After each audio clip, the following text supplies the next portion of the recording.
Semana passada nós tivemos o primeiro episódio dessa série. O livro de Ruth é formado por 4 capítulos. 4 capítulos. E cada domingo nós vamos estudar um capítulo do livro. Nós vamos estudar, cada episódio é baseado em um capítulo do livro de Ruth. E eu estou motivando todos, para que todos possam ler o capítulo de Ruth, referente àquele episódio daquela semana. Então, se você ainda não leu o capítulo 2, leia o capítulo 2 hoje ainda, se for possível, e você vai marcar, você vai sublinhar, você vai fazer anotações, amém? Antes do próximo domingo, durante essa semana agora, eu quero motivar todos na igreja, para você, no seu tempo sozinho com Deus, mergulhar no capítulo 3 de Ruth. Você vai fazer anotações, você vai ler o livro de esse capítulo 3, e nós vamos mergulhar no livro de Ruth. E até o meu plano também, de no futuro nós fazermos mais séries baseadas em livros da Bíblia. Por quê? Porque nós precisamos, irmãos, ter um conhecimento bíblico. Hoje em dia tem tanto cristão muito raso, não conhece da palavra de Deus. Muito cristão que fala besteira. Há muitos cristãos que falam besteiras, asneiras. Tem muita gente na internet, há muita gente boa na internet, mas há muita gente ensinando doutrina errada. E às vezes, porque a pessoa fala bonito, né, e chora e tudo mais, aí você pensa, rapaz, esse camarada é bom demais. Mas na verdade, está pregando heresia. Então você tem que conhecer. Até o que eu ministrar aqui, você tem que ir na Bíblia para ver se o que eu estou ensinando está correto, ok? Por isso que eu quero pedir agora, se você tem a sua Bíblia aí, por favor, abra essa Bíblia, ou ligue a Bíblia se você tiver no celular. Abra a sua Bíblia, ou ligue a sua Bíblia no capítulo 2 do livro de Ruth. No capítulo 2. Eu vou ler na Nova Versão Internacional, ok? Nova Versão Internacional. Mas antes disso, antes de nós entrarmos no episódio de hoje, eu quero só recapitular um pouquinho o que eu falei, o que nós falamos na semana passada, no primeiro capítulo do livro de Ruth. Vamos recapitular a história. Assim que abre a história do livro de Ruth, no capítulo 1. Houve uma fome, vou parafrasear, tá? Houve uma fome em Belém de Judá, e um homem chamado Elimeleque, que morava em Belém de Judá, e na terra de Efraim, resolveu sair com a sua esposa Noemi e com seus 2 filhos, Marlon e Quilion, para a terra de Moabe. E ali, logo depois que eles saíram daquele lugar, saíram de Belém e chegaram a Moabe, Elimeleque morreu. E ficaram apenas Noemi, Marlon e Quilion, a viúva com os 2 filhos. Os 2 filhos se casaram, porém logo depois, Marlon e Quilion também faleceram. Então ficaram apenas as 3 mulheres, Noemi, Orfa e Ruth. Naquela sociedade, naquela época, se você fosse viúva, você estaria completamente desamparada, completamente na miséria. E foi isso que aconteceu com Ruth, e foi isso que aconteceu com Noemi e com Orfa. Agora, nada na Bíblia está por acaso. Todos esses nomes que eu estou te falando aqui, eles têm um significado. Tudo na Bíblia tem um significado. Por isso que Jesus falou que não pode mudar nem um Yud, né? Que é a menor letra do alfabeto hebraico. É só um ponto, o Yud. Ou um Iota, né? Em grego, Iota. Não é o J, é um izinho que fica bem pequenininho, que na verdade em grego é colocado abaixo da letra. E o Yud é colocado lá em cima, mas ele é bem pequenininho, é a menor letra. Então até as menores coisas tem valor na palavra de Deus. Então olha só, vamos usar os nomes, mas com o significado. Olha só como a história vai ficar mais interessante. Porque cada nome em hebraico tem um significado. Todos os nomes da Bíblia praticamente têm significado. Então houve fome em Belém. Belém quer dizer terra do pão, ou casa do pão. Houve uma fome em Beit-Lehem, na casa do pão. Um homem chamado Elimelech, ou Elimelec, que quer dizer, meu rei é Deus. Meu rei é Deus, ou Deus é o meu rei. Então houve fome na casa do pão. Um homem chamado Deus é o meu rei, ou meu rei é Deus, decidiu sair da casa do pão, da tribo de Judá, que é louvor, quer dizer louvor, da terra de Efraim, que significa duplamente frutífero, com sua esposa Noemi, que significa agraciada, ou bonita, ou agradável. Ele decidiu sair da casa do pão para ir para Moab, ou Moabe em português. Moab quer dizer do pai, Av é pai, Mo quer dizer do, então Moab quer dizer do pai. Por que alguém colocaria o nome do pai no filho? Vindo do pai, ou originário do pai? Porque Moab, o patriarca, o ancestral daquele povo, ele foi um menino que nasceu de um incesto. A filha de Ló mais velha, a filha mais velha de Ló, fez sexo com o próprio pai, teve um filho e colocou o nome dele de Moab, ou do pai, ou do meu pai, do pai, mais correto, né? Moab, do pai. Então Moabe era um lugar amaldiçoado. E quando esse homem saiu de Belém para ir para Moab, ou para Moabe, ele morreu logo que ele chegou lá, diz a Bíblia. E depois os filhos dele, ele teve 2 filhos, Mahlon, que quer dizer doente, e Chilion, que quer dizer destruição. Então, eles morreram. Ficaram só Noemi, a agraciada, e Ruth. Ruth quer dizer amiga. Ruth foi verdadeiramente uma amiga para Noemi, porque Orfa a abandonou. Orfa quer dizer pescoço. É muito instável o pescoço.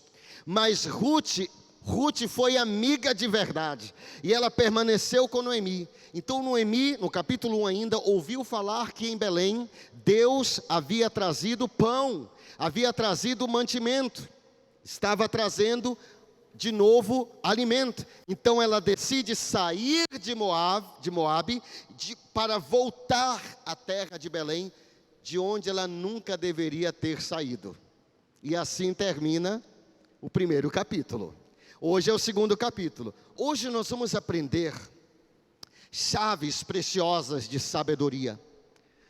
A primeira coisa que eu quero falar, a primeira chave de sabedoria do livro de Ruth, do capítulo 2, é que Deus se move para aqueles que se movem. Deus se move para aqueles que se movem.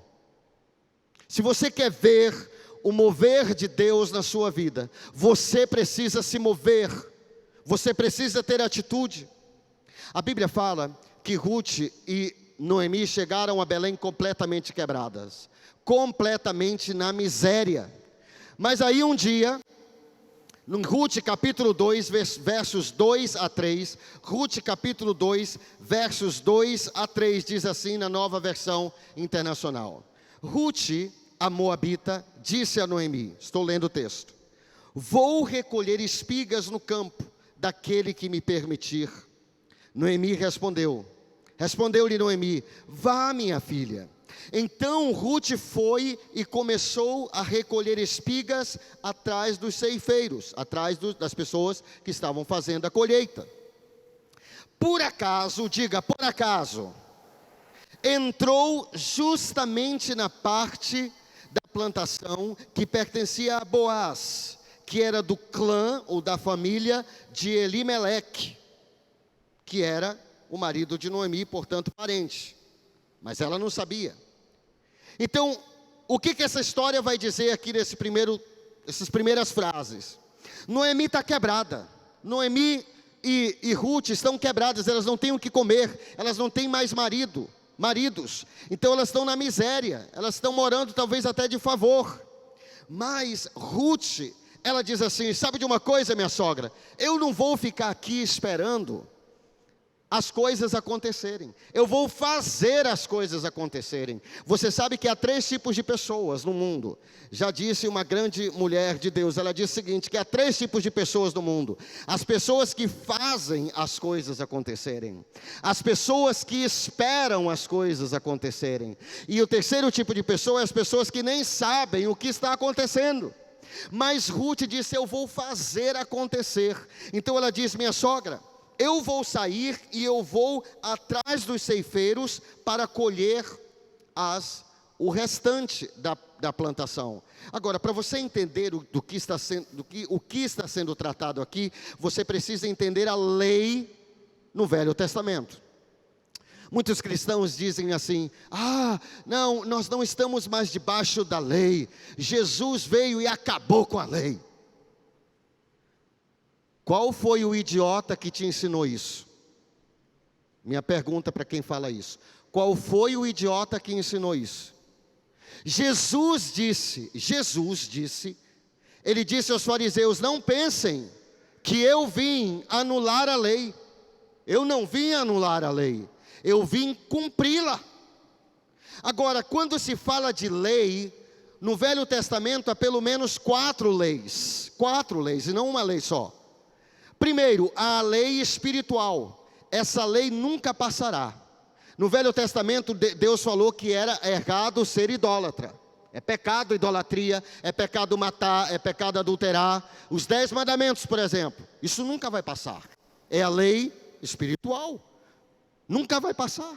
Como é que um idiota diz que nós não estamos mais debaixo da lei? Se eu não estou mais debaixo da lei, os 10 mandamentos estão na lei. Estão na lei. Isso quer dizer o quê? Que eu não vou mais cumprir os 10 mandamentos? Não. Agora, essa é uma parte da lei. A outra parte da lei, no Velho Testamento existe a lei sanitária, a lei de saúde. E, por exemplo, a Bíblia diz que está escrito o seguinte na Bíblia, que alguém que tocar num morto, num cadáver, ele está imundo. Eu não gosto dessa palavra imundo, porque eu acho uma péssima tradução em português. A palavra correta, a tradução correta, ao meu ver, seria alguém que tocar num cadáver está contaminado. Olha, presta atenção, gente. Há 3.000 anos atrás, mais de 3.000 anos, quando Deus libertou mais de 2 milhões de pessoas da escravidão no Egito, não havia a tecnologia que nós temos hoje. Não havia o conhecimento. O microscópio que aumenta várias vezes a visão, amplia várias vezes as coisas, foi criado, né? Século XVIII, talvez século XVII, por aí, não sei te dizer exatamente, me perdoe porque não sou historiador e eu não quero precisar exatamente, mas não faz mais do que 500 anos que inventaram o microscópio, e foi com a invenção do microscópio que se descobriu algo muito importante, os micro-organismos, as bactérias, os fungos e os vírus. Agora, Deus não podia explicar para o povo daquela época que, dependendo da doença que matou aquela pessoa, se eu tocar naquela pessoa, eu posso me contaminar. Uma bactéria, por exemplo, tuberculose é transmitida através de uma bactéria. O coronavírus, o Covid é através do vírus, é invisível, você não vê. Então olha só, quando Deus diz para não tocar num cadáver, não é um ato religioso, não é uma lei. Essa lei não serve mais para nós. Ninguém cumpre essa lei mais. Por quê? Porque essa lei é uma lei sanitária. Sanitária. Foi Deus que disse que quando uma pessoa tivesse um problema de pele, ela teria que fazer uma quarentena. Quem inventou quarentena não foi a medicina. Quem inventou quarentena foi Deus há 3.000 anos atrás. Qual foi uma das primeiras pessoas que passou uma quarentena? Miriam. Leia a Bíblia. Miriam ficou leprosa. Não é a mesma coisa que hanseníase, tá? Não vamos falar besteira. Há vários tipos de doenças na Bíblia que são chamadas de lepra, vários problemas de pele. E Miriam é tirada do meio do povo e é isolada. O que é isso? Quarentena. Onde está isso na tua Bíblia? Por que Deus fez isso? Porque é uma doença transmissível. A segunda lei. Existe também a lei civil. Olha só, a lei civil. Terceira lei. Tudo isso é lei. Tudo isso é lei. Mas a lei sanitária nós não precisamos mais, porque nós temos o conhecimento médico. Nós já sabemos que precisamos lavar as mãos, não é verdade? Nós sabemos que nós precisamos lavar as nossas roupas, tomar banho. A Bíblia fala sobre lavar as nossas roupas, tomar banho. Fala isso na lei sanitária. A lei civil, Deus não é socialista nem comunista, mas Ele se preocupa com o social. E na lei civil, a lei civil dizia, e essa lei já passou, nós não precisamos cumprir essa lei também. Essa lei passou. A lei civil, a lei sanitária, tudo isso já passou. Ninguém precisa mais cumprir isso. Debaixo dessa lei nós não estamos mais. Agora o que aconteceu? Olha só. A lei civil dizia o seguinte, que a cada 7 anos, todas as dívidas eram perdoadas. Lindo isso, gente. O nome da pessoa era limpo. Se a pessoa tivesse sido escravizada por causa de dívida, que naquela época era possível, a pessoa receberia sua carta de alforria, sua libertação. Era o ano do jubileu, não é verdade? Agora olha só, outra lei que existia no Velho Testamento que tem a ver com isso aqui. Está na lei que quando fosse na época das colheitas, os colhedores, os segadores deveriam colher, mas eles não deveriam colher tudo. Eles deveriam deixar um pouco ainda do grão do trigo, um pouco do milho, no pé de milho, né, ali, para quê? Para que os pobres pudessem ir lá e pegar o restante para eles terem que se alimentar. Olha que lindo, Deus se preocupa tanto com essas coisas, é muito lindo isso. E é exatamente essa lei, é exatamente por isso, e é exatamente isso que Ruth está fazendo aqui. Ruth, ela não é dona de nada mais, ela virou paupérrima, mas ela está saindo para colher atrás dos colhedores, os colhedores vão na frente, ela vai atrás, pegando o que sobra, porque eles não vão colher tudo. Agora o que é interessante é o seguinte, a Bíblia diz que ela estava fazendo isso, ela teve essa atitude, e ela saiu e por acaso, essa não é uma boa tradução, não gosto dessa tradução. Por acaso, ela entrou no campo do seu futuro marido. Mas ela não sabe disso ainda. Olha como Deus é lindo. Deus está montando algo para Ruth aqui. Deus está planejando algo para Ruth aqui. É lindo demais, gente, essa história. Mas Ruth não sabe. Ruth, ela vai colhendo. Eu não gosto de por acaso, por quê? Porque não existem coincidências. Diga após mim, não existem coincidências. Diga após mim assim, coincidência é Deus trabalhando no anonimato. Ah, meu irmão, Deus, Ele está guiando Ruth. Ruth começa a colher, a tradução correta seria, e aconteceu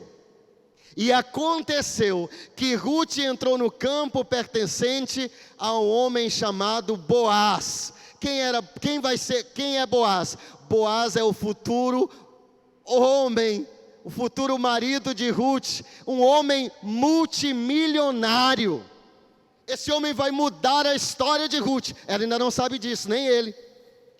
Mas a Bíblia diz em Romanos 8, 28, Deus faz com que todas as coisas cooperem ou trabalhem juntas para aqueles que amam a Deus, para aqueles que são chamados segundo o seu propósito. Ruth não sabe, meus irmãos, mas ela está entrando, ela está pisando na terra que vai ser dela. Aquela terra que ela está pisando ali, como uma miserável, Deus está dando para ela, mas ela ainda não sabe disso. Deixa-me lhe dizer algo, há muitas coisas que Deus quer fazer na sua vida, e você ainda não sabe, meu irmão. Há muitas bênçãos estocadas no céu para você, que você ainda não sabe. Sabe o que a Bíblia diz em Efésios capítulo 1, versículo 3? Efésios 1:3 diz assim: louvado, bendito, abençoado seja o Deus e Pai do nosso Senhor Jesus Cristo, o qual já nos abençoou com toda sorte de bênção espiritual nos céus, ou nos lugares celestiais, nos céus em Cristo. Ô meu irmão, Ruth aqui está sendo guiada por Deus. Deus vai começar a mudar a história de Ruth, mas ela ainda não sabe disso. Mas tudo começa como? Ruth dizendo: eu vou tomar uma atitude. Diga para a pessoa que está ao seu lado: Deus se move para aqueles que se movem. Ruth se moveu. Ruth vai conhecer nesse capítulo o homem de Deus para a vida dela. Ruth vai se transformar, vai começar a ter a sua história transformada. E qual é o primeiro passo? O primeiro passo da transformação da vida de Ruth, da mudança, da virada, do divisor de águas, é que ela disse: eu vou tomar uma atitude, eu vou sair e eu vou botar a mão na massa. Eu não vou ficar esperando as coisas acontecerem. Sabe de uma coisa? Há muita gente que quer ter uma vida transformada. Há muita gente que quer crescer em Deus. Há muitas pessoas que dizem: ah, pastor, eu quero crescer. Eu quero, pastor, eu estou meio desanimado. Eu quero ser cheio do Espírito Santo. Meu irmão, então se mova. Deus se move para aqueles que se movem. Deixe-me lhe dizer algo. A Bíblia fala que Moisés, ele libertou, Deus levantou Moisés. Moisés foi salvo das águas para salvar através das águas. Moisés foi um homem que foi salvo das águas para salvar através das águas. Ele salvou 600 mil homens, diz a Bíblia no livro de Números. Só homens, fora mulheres e crianças. Quase 2 milhões de pessoas ou mais. Deus tirou esse povo. E quando eles saíram do Egito, Deus disse para eles tomarem outro caminho. Faraó pensou que eles estavam confusos. Então o faraó disse: por que eu deixei o povo ir? Não, vamos atrás do povo. Então o faraó pegou o seu o maior exército daquela época. O Egito era a maior potência daquela época. Ele disse: nós vamos destruir Israel, é hoje. Então eles foram. E de repente o povo se viu encurralado entre o mar vermelho, que não é vermelho, entre o mar vermelho na frente deles e o exército de Faraó atrás. E o povo se desespera. E o povo começa a reclamar e dizer: nós vamos morrer. E Moisés, o líder deles, começa a orar a Deus e diz assim: Deus nos socorre. Estou parafraseando, não é isso que a Bíblia diz, mas a Bíblia diz que Moisés clamou a Deus. Sabe o que Deus disse para Moisés? Moisés, por que clamas a mim? Diga ao povo que marche. Mova-se Moisés, mova-se Moisés. Diga ao povo para marchar, para avançar, para ir para frente. Não é para ficar parado, meu povo. Deus fala: Moisés, diga ao povo que marche. E tu estende o teu cajado, estende a vara, para eu abrir o mar vermelho. O que Deus estava nos ensinando? Eu vou me mover, Moisés. Moisés, eu vou me mover ao teu favor, mas só se você se mover. Eu vou mover à medida que você se mover. Jesus chega a Betânia. Lázaro já estava falecido há 4 dias. Jesus chega e diz, e a irmã de Lázaro diz assim: ah, mestre, se tu estivesses aqui, o meu irmão não teria falecido. Isso está em João capítulo 11.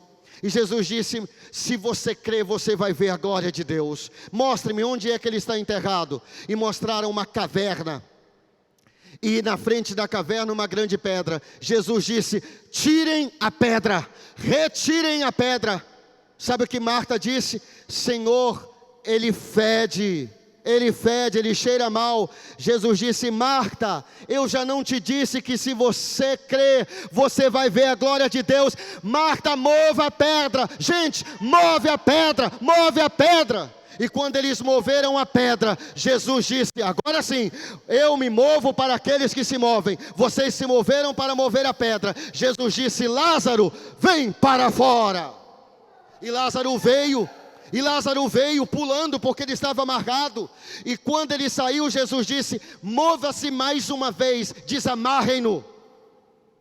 porque ele estava envolto, ele estava embalsamado, ou pelo menos estava envolto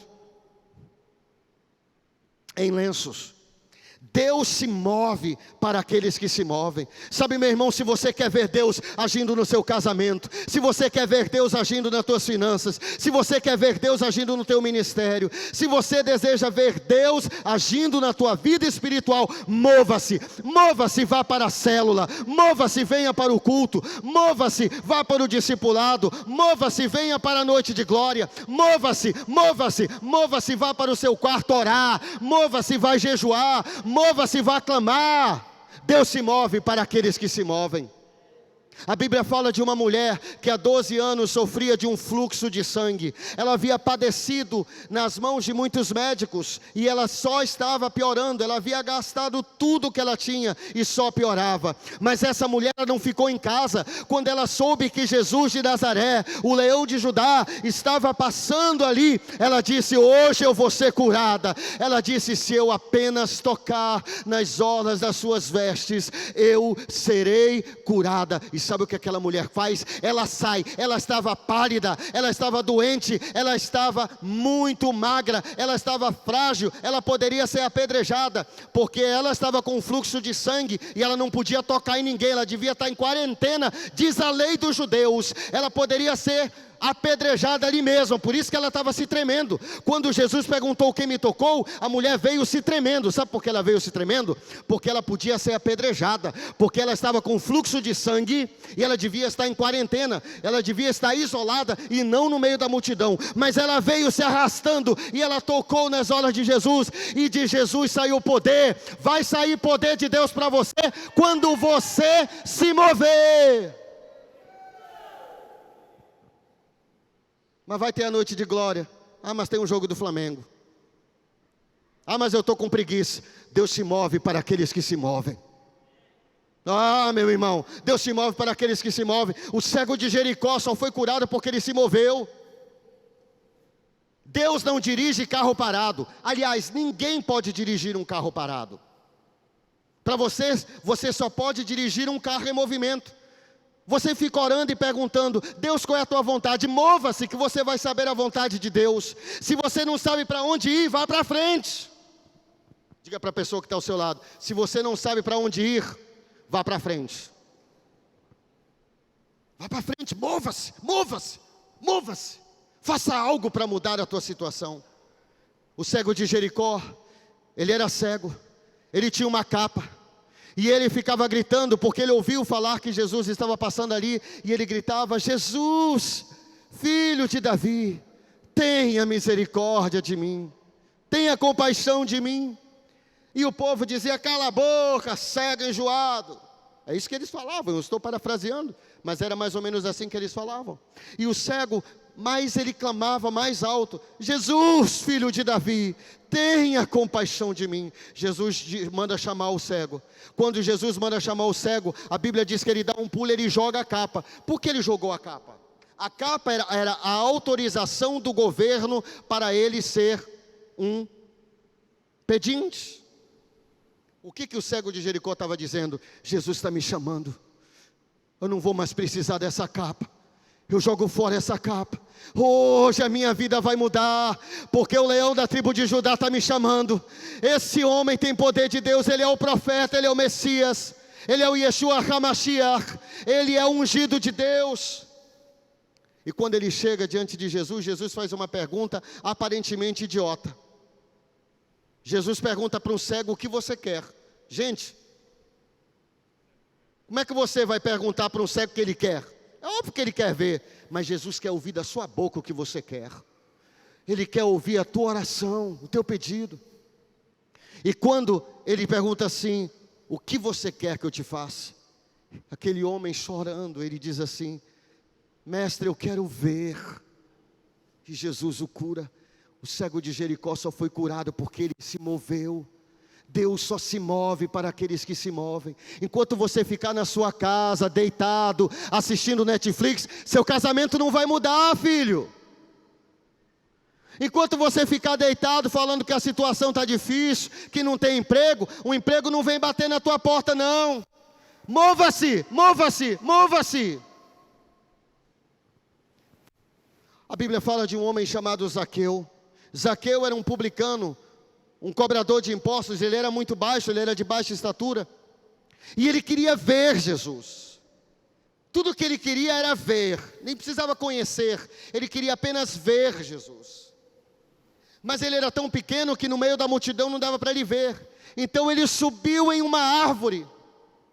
E todo mundo ficava avacalhando com Zaqueu. Na minha época falava avacalhação. Hoje em dia se chama bullying. Tudo é nome em inglês hoje, né? Era encarnação, hoje não, é bullying. Então fizeram bullying com Zaqueu. Desce da árvore, baixote. Tu tá fazendo aí tamborete de forró. Tô brincando, né? Mas aí, sabe o que Jesus, ele chegou para Zaqueu e disse assim: Zaqueu, desce dessa árvore, porque você não vai só me ver, eu vou jantar na tua casa.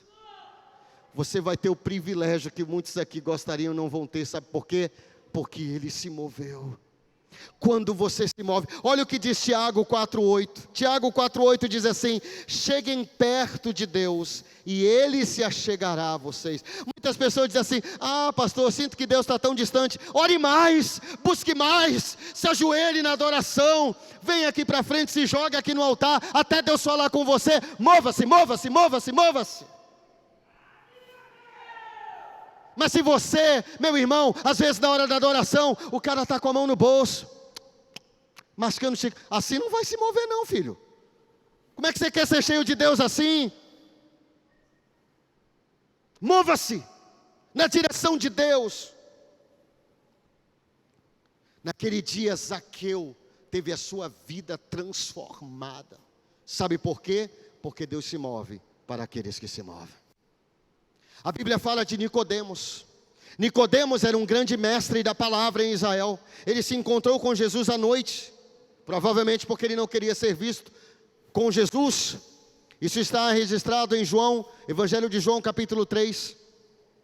Mas ali, ele se moveu para encontrar-se com Jesus. E sabe o que aconteceu? Jesus o ensinou de forma tão poderosa que Nicodemos foi transformado naquela noite. Ele foi transformado. Deixa-me lhe dizer algo. Meu irmão, se você quer que a sua vida financeira seja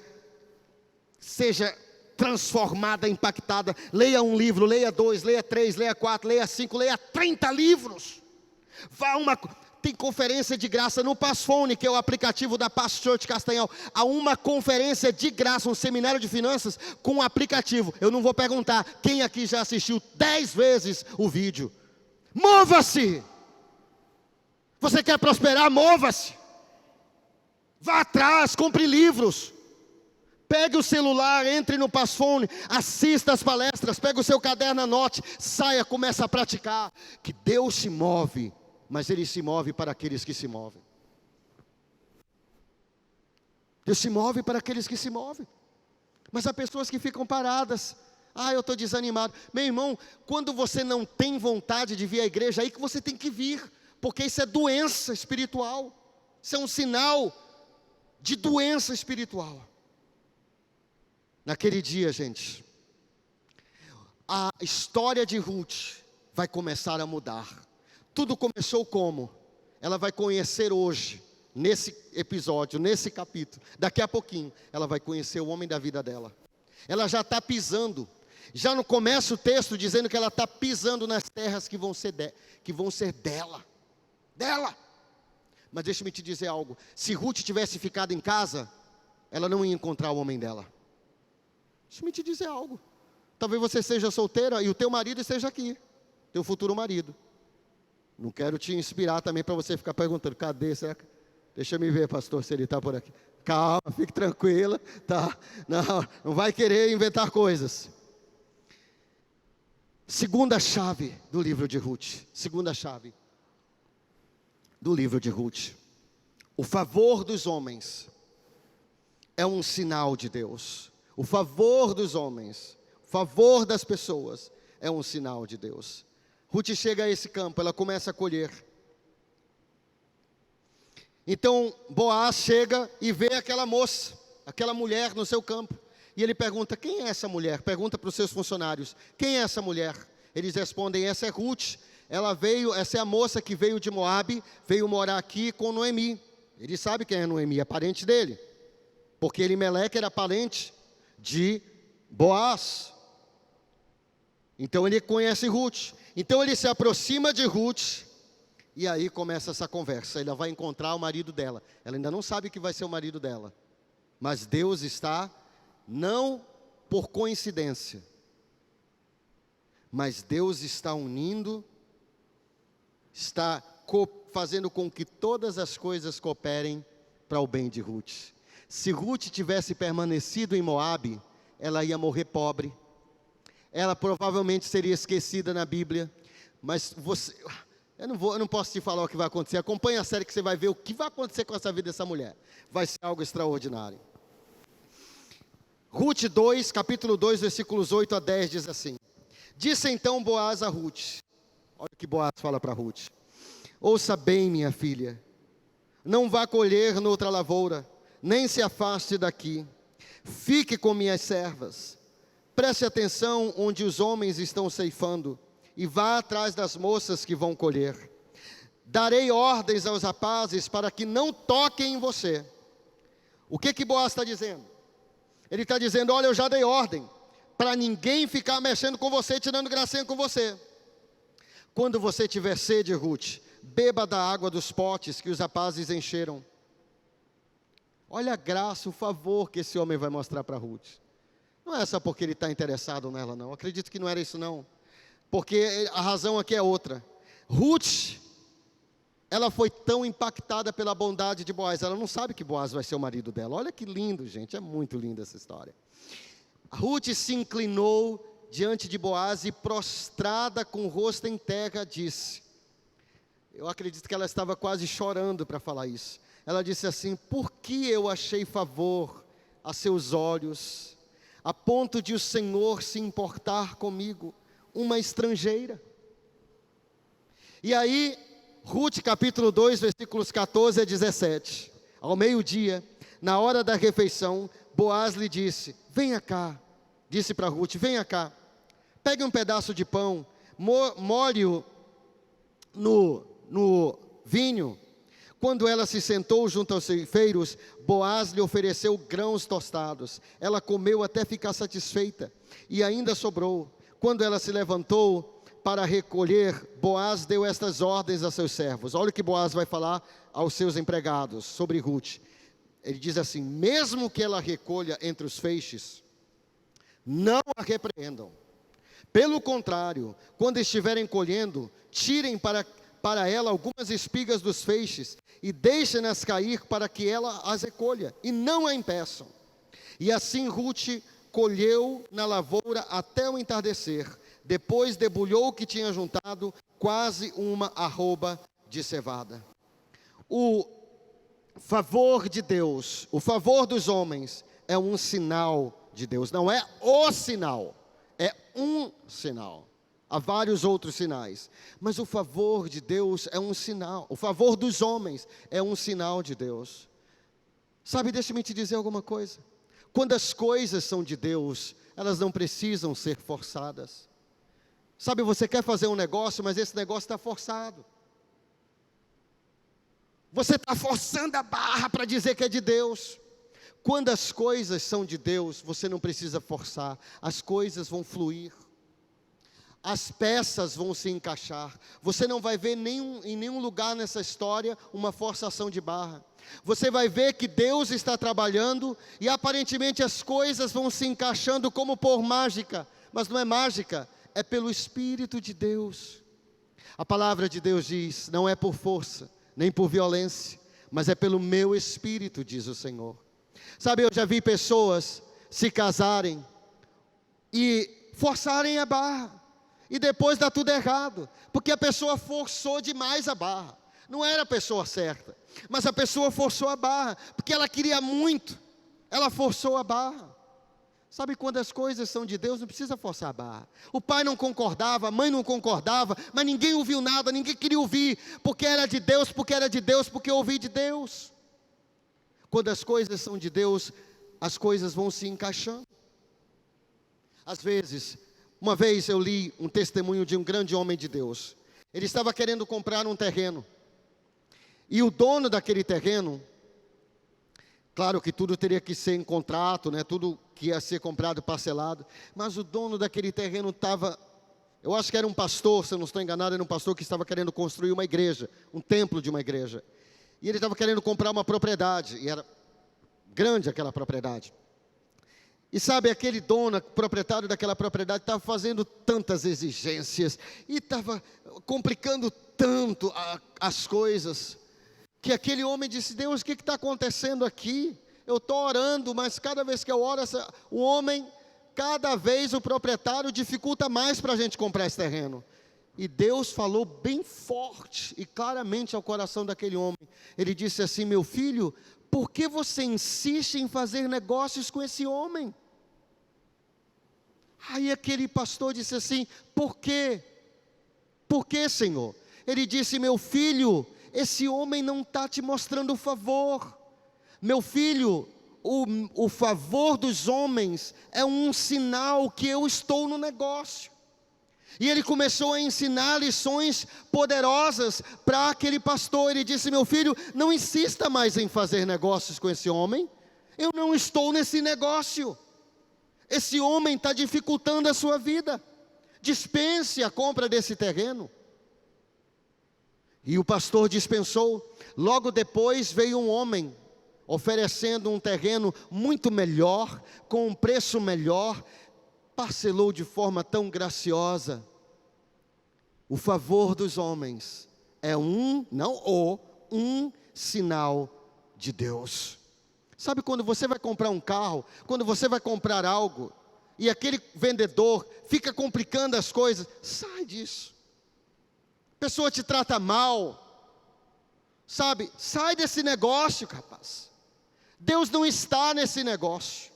O favor dos homens é um sinal de que Deus está nesse negócio. Sabe, às vezes a pessoa está numa amizade especial e é só briga. A mãe do garoto, talvez você esteja em amizade especial com um rapaz e a tua sogra nem gosta de você, não quer nem te receber na casa dela. Como é que você vai se casar com um homem que a mãe dele não aceita você? Não mostra favor para você.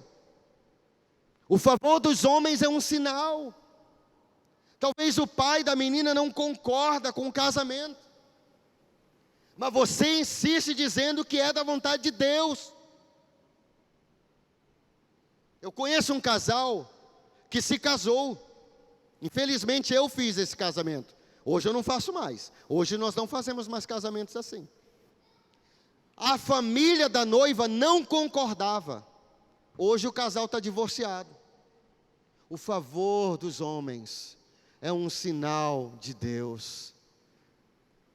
Deixa-me te dizer, moça solteira aqui, o homem de Deus para a sua vida, a sua sogra, ela vai amar você. Você vai ser recebida como filha. Quando as coisas são de Deus, Deus não é um Deus de confusão. Nós estávamos atrás, o Raimundo está ali atrás, ele pastoreou a igreja lá em São Francisco. Lá nós estávamos procurando um prédio, você lembra, né, Raimundo? Estávamos sem prédio. Se eu lembro bem da história, o homem, estávamos num prédio bem menor, mais escondido. Hoje nós estamos num prédio na APA. E o homem disse assim, não, procurou o Raimundo. Foi ele que foi atrás do Raimundo e disse assim, o dono do prédio disse assim, eu só alugo esse prédio se for para você. Eu só alugo esse prédio se for para a Igreja da Paz. Na época era a Igreja da Paz, não era Paz Church. O favor dos homens é um sinal de Deus. Ele disse, eu te alugo por tanto, um preço muito abaixo do que deveria ser. Esse homem passou 2 ou 3 anos e até hoje ainda não aumentou o valor do prédio. O favor dos homens, meus irmãos, é um sinal de Deus, de que Deus está nesse negócio.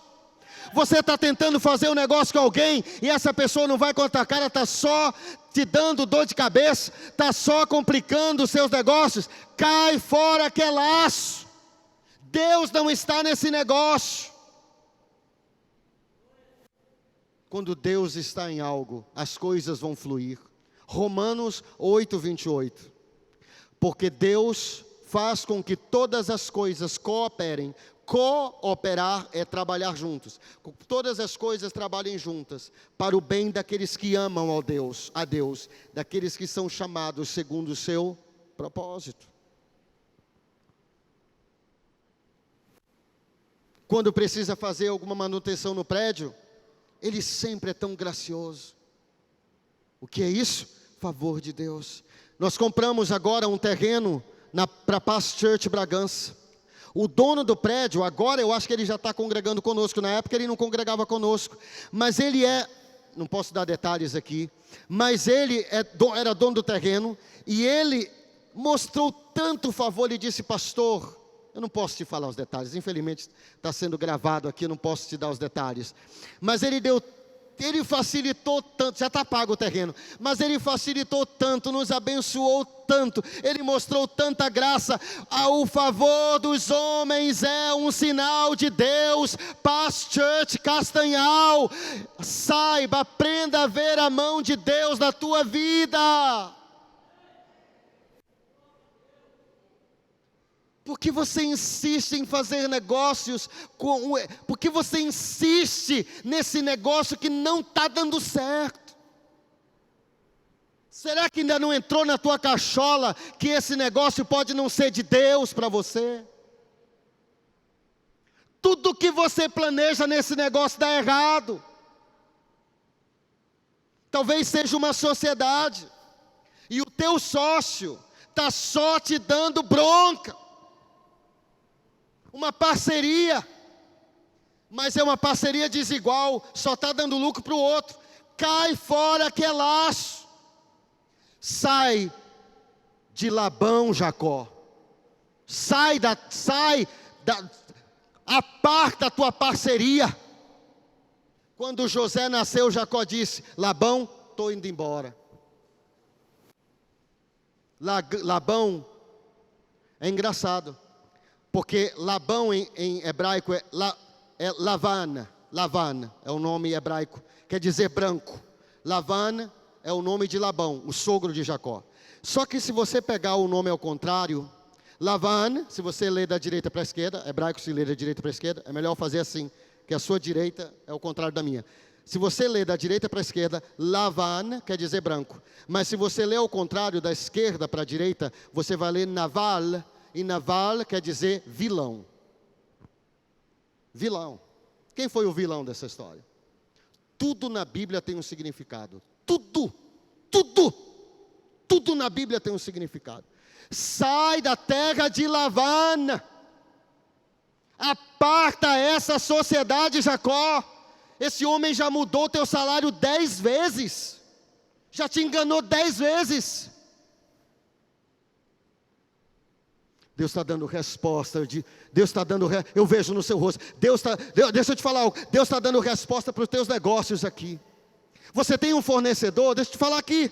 Você tem um fornecedor e esse fornecedor está dificultando a tua vida. Muda de fornecedor.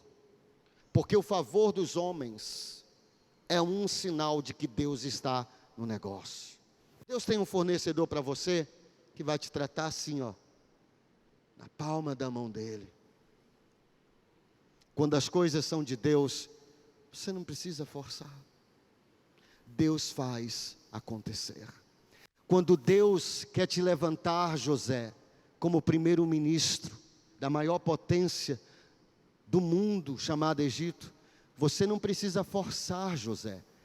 Você pode estar na prisão, mas eu vou te levantar. Deus vai levantar José.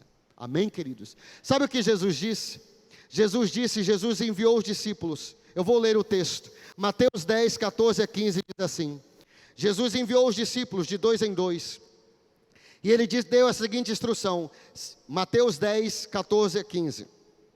Se alguém não os receber, nem ouvir suas palavras, sacudam a poeira dos pés, quando saírem daquela casa ou cidade. Eu lhes digo a verdade, no dia do juízo, haverá menor rigor para Sodoma e Gomorra, do que para aquela cidade. Olha que palavra dura que Jesus disse.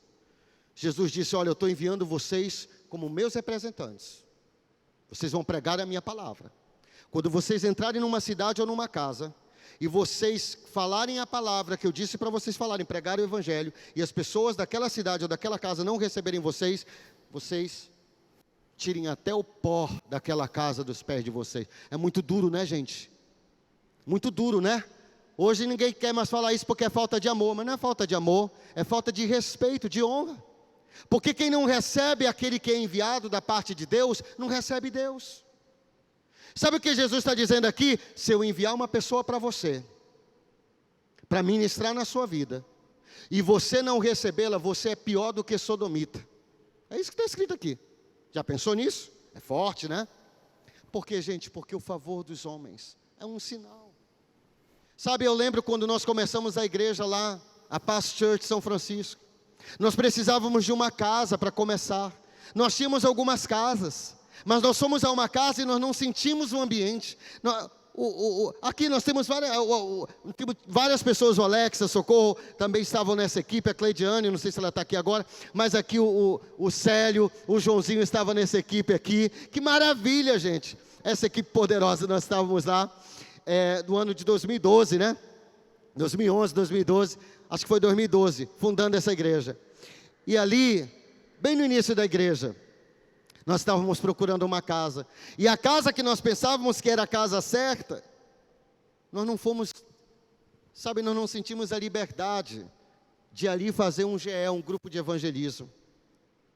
Mas aí a minha mãe me apresentou um rapaz. Ela disse assim, o rapaz estava sem igreja, não vou falar o nome dele, mas ele estava sem igreja. Ela disse assim, olha, esse rapaz está sem igreja aqui, faz muito tempo que ele está sem igreja. Eu me apresentei para ele e disse, olha, eu estou aqui, nós estamos aqui para fundar uma igreja da paz. Naquela época era a igreja da paz. Nós estamos aqui para fundar uma igreja e você vai ser o nosso primeiro membro. Amém, amém. Pegando a palavra tem poder. E nós ali apertamos nossas mãos, aí ia ter um encontro com Deus. Um retiro espiritual. Eu liguei para ele e disse assim, olha, vai ter um retiro espiritual, um encontro com Deus, eu quero convidá-lo. Nós vamos pagar o seu encontro com Deus. Então esse rapaz, ele veio.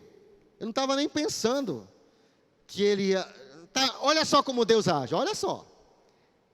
Eu simplesmente queria abençoá-lo assim e querer trazer mais perto, cuidar bem. Ele foi para o encontro. Quando ele voltou do encontro, ele foi dormir lá na nossa casa. De manhã, quando ele saiu, ele disse assim, pastor, eu já conversei com meus pais, meu pai adotivo, meu padrasto, né? Padrasto, e a minha mãe, e nós queremos que você comece a igreja lá na nossa casa. Nós queremos abrir a nossa casa para receber a célula, nós queremos, comece um GE lá em casa, e nossos pais concordam. O favor dos homens é um sinal de Deus. Eu vou te dizer, naquela casa, nós começamos a primeiro GE naquela casa. Tu lembras disso? Tu lembras disso, Joãozinho? Que maravilha, né? Nós começamos um grupo de evangelismo. Gente, quando nós chegávamos ali era só alegria. Todo mundo nos recebendo bem naquela casa. Nós nos sentíamos em casa, nós tínhamos liberdade. Era como se fosse a nossa própria casa, não é verdade? O pai... ele não morava com o pai biológico, mas o pai dele, né, que estava criando ele, digamos assim, ele não era crente, mas logo ele se converteu. E coisa boa a gente fala, o irmão Esaú até hoje é um dos braços direitos lá, que nos ajuda, até hoje ele está na igreja nos ajudando. Esse homem se converteu, tudo ele desenrolava para nós, tudo esse homem fazia para nós lá, dizia, não pastor, não se preocupe que tudo nós vamos organizar aqui. Nós fizemos um batismo lá, ele disse, pastor, não se preocupe, eu vou arrumar carro de som. Ele arrumou tudo. O favor dos homens é um sinal de Deus. Você quer saber onde Deus está se movendo na sua vida? Procure onde há maior favor. Qual é a pessoa que demonstra mais favor para você? Qual é a pessoa que te aprecia mais? Qual é a pessoa que te ama mais do jeito que você é? Qual é a pessoa que faz negócios justos com você? Qual é o seu melhor fornecedor, Zafenati? O favor dos homens é um sinal de Deus. Não force a barra, filho. Não force a barra, filha. Ruth vai se casar com esse homem, mas ela não vai forçar a barra. Deus está juntando tudo. Vamos continuar, que é a terceira coisa para a gente finalizar. A terceira coisa, terceira chave de sabedoria para nós finalizarmos nessa noite. A sua fama vai mais longe do que você imagina. A sua fama vai mais longe do que você imagina. O que é fama? É o que as pessoas dizem de você. Quando Boaz disse para Ruth assim, Ruth não conhecia Boaz. É o primeiro encontro deles. E Boaz diz assim, minha filha, Boaz era bem mais velho do que Ruth. Boaz já era um coroa, ele era bem mais velho que Ruth. Talvez ele tinha uns 50 anos. Talvez uns 60 anos. Ruth talvez tinha 30 anos, 25 anos. Ele era um coroa já. Ele era um homem já de idade. Mas ele era um coroa charmoso, né? Ele era um coroa charmoso, Boaz, tenho certeza. E ele diz assim, minha filha, fique aqui. Não vá para outro campo. Eu já dei ordem aos meus trabalhadores que ninguém aqui vai tirar gracinha com você. Eu acredito mesmo que ele não estava afim dela, não. Não tinha nada disso rolando, não. Acredito que era mesmo Deus. Até porque eu acho que ele pensava assim, como uma moça dessa vai se interessar por mim? Eu sou bem mais velho, tenho talvez idade para ser pai dela. Como é que ela vai se interessar por mim? Eu acho que ele pensou assim. E quando ele diz tudo isso para Ruth, chama a Ruth para almoçar com ele. Dá todo esse favor e liberdade para Ruth. Ruth se inclina. Ruth capítulo 2, versículos 10 e 11. Ruth se inclinou e prostrada, rosto em terra, exclamou, por que achei favor a seus olhos, a ponto de o Senhor se importar comigo, uma estrangeira? Aí vem a resposta de Boaz. Por que Boaz está fazendo isso com Ruth? Boaz vai explicar. Boaz respondeu, contaram-me, tudo que você tem feito por sua sogra. Depois que você perdeu o marido, como você deixou seu pai, a sua mãe e a sua terra natal, para viver com um povo que pouco conhecia. Sabe o que Boaz diz? Ruth, você não entende porque eu estou sendo bondoso com você, né? Mas deixa-me te dizer algo, minha filha Ruth. Eu estou sendo bondoso com você porque eu conheço você. Antes de nós nos conhecermos pessoalmente, eu já conhecia você. Eu sei da sua fama. Eu ouvi falar que você saiu do seu país para estar junto com Noemi, uma mulher miserável. Como você foi bondosa com ela, como você praticou bondade para com ela, como você foi leal para com ela. O que a Bíblia está dizendo aqui, gente? Quando nós lemos o livro de Apocalipse, sabe o que Jesus diz nas cartas para os pastores das igrejas? Ele diz assim, eu conheço as tuas obras, eu conheço as tuas obras. Meu irmão, deixe-me lhe dizer algo, talvez ninguém aqui na terra vai reconhecer o que você tem feito, talvez você vai fazer coisas que ninguém vai ver, mas Ele vê, Ele está vendo. Ele está vendo o teu esforço, Ele está vendo você dobrando o teu joelho, você dobrando o seu joelho e orando, Ele vê você orando em secreto, Ele vê você jejuando, Ele vê você buscando, Ele recebe suas lágrimas no céu, orando pelo teu marido, orando pelo teu filho, Ele vê, a tua fama vai muito longe, mais longe do que você imagina. Antes de Ruth chegar ao campo de Boaz, a fama dela foi na frente dela. O que eu quero dizer com isso? Pessoas falam, pessoas comentam. O que as pessoas estão comentando de você? O que as pessoas estão comentando de mim? Quando o nosso nome é mencionado em algum lugar, digamos na empresa que você trabalha, quando o seu nome é mencionado, o que as pessoas dizem?